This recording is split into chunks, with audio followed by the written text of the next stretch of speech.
मैं ये कह रहा हूँ, सुनीता कह रही थी ना और कोई भी कह रहा था कि आज डॉक्टर बाबा साहब भीमराव अम्बेडकर जैसा व्यक्तित्व तो क्यों नहीं निकल रहा है। ये समझ लीजिए कि जब विकास का पहिया उल्टा घूम गया है तो अब बाबा साहब जैसा व्यक्तित्व तो निकलना तो दूर की बात है, सामान्य पढ़ाई लिखाई भी अब दूभर होने जा रही है।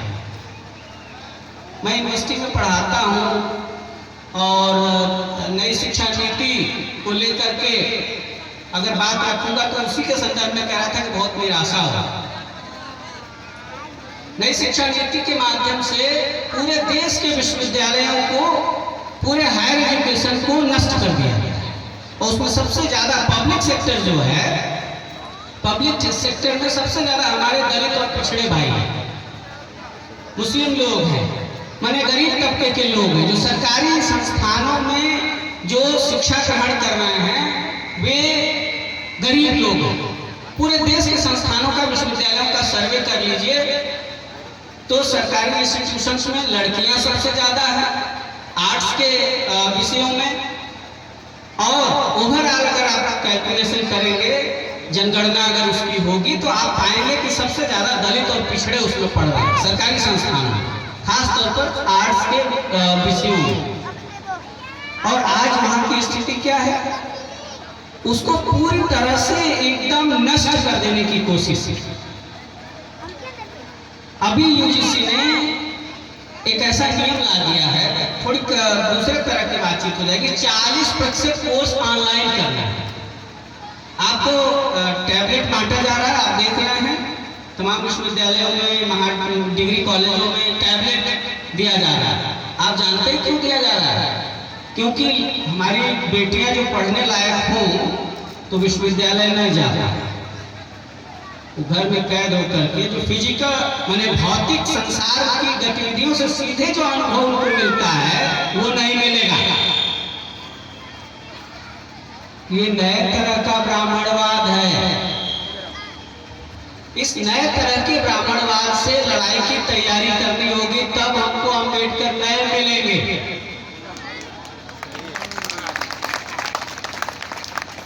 हमको अपने इतिहास को दोहराना है, उसको याद रखना है, लेकिन नए तरह की चुनौतियां जो हमारी जिंदगी में आ रही हैं उसको बारीकी से उसका अध्ययन करने की जिम्मेदारी हायर एजुकेशन में जो लोग हैं, जो बुद्धिजीवी लोग समाज में काम कर रहे हैं, उनकी है।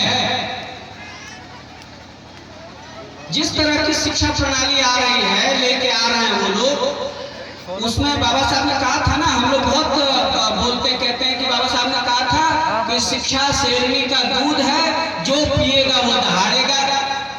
मैं कहता हूं कि शिक्षा शेरनी का दूध है, लेकिन वो उसमें मिलावट आ गई है। बड़ी होशियारी से पीजिए, और होशियारी से नहीं पिएंगे तो कैंसर हो जाएगा।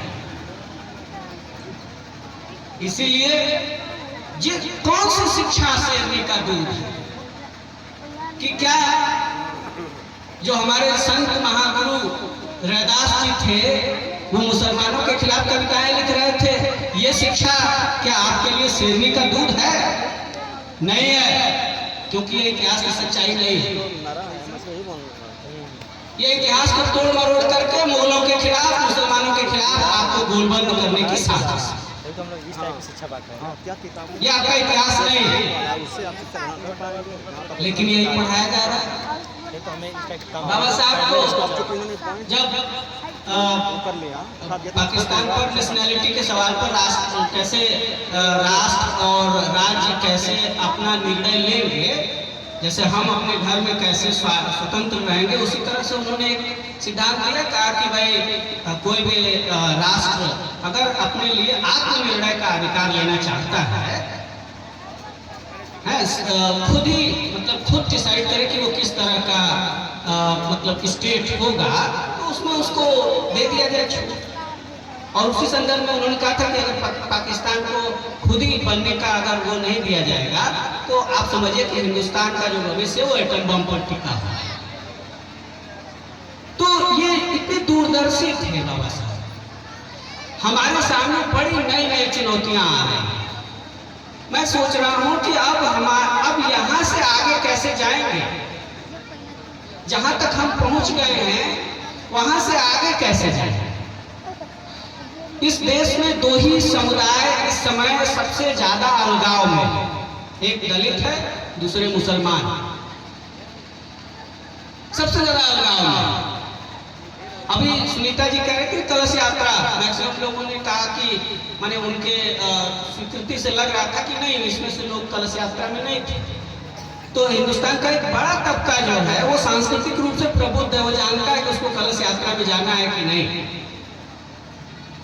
इसके बाद भी राजनीतिक रूप से उसको अलगाव में डाल दिया गया है।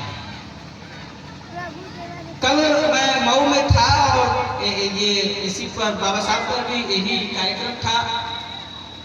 जब मैंने कहा कि बाबा साहब को तो एक लंबे समय तक स्वतंत्रता सेनानी का दर्जा नहीं दिया गया, हमारे बच्चों को ये नहीं बताया गया कि भारत के स्वाधीनता के आंदोलन में बाबा साहब भी एक नायक थे। सिर्फ हमारे स्कूलों में किसको बताया गया, कहा गया कि जवाहरलाल नेहरू, भगत सिंह, महात्मा गांधी यही लोग थे। और बाबा साहब को सिर्फ इतना नहीं, उनको तो कहा गया कि ये राष्ट्र विरोधी आदमी। अंग्रेजी में किताबें लिखी गई, कहा गया कि ये झूठे देवता की पूजा हिंदुस्तान में हो गई है, शुरू हो रही है, worshipping false god. Arun Shourie की किताब है। तो बाबा साहब को देशभक्त, वास्तव में देशभक्त जो थे, हिंदुस्तान संविधान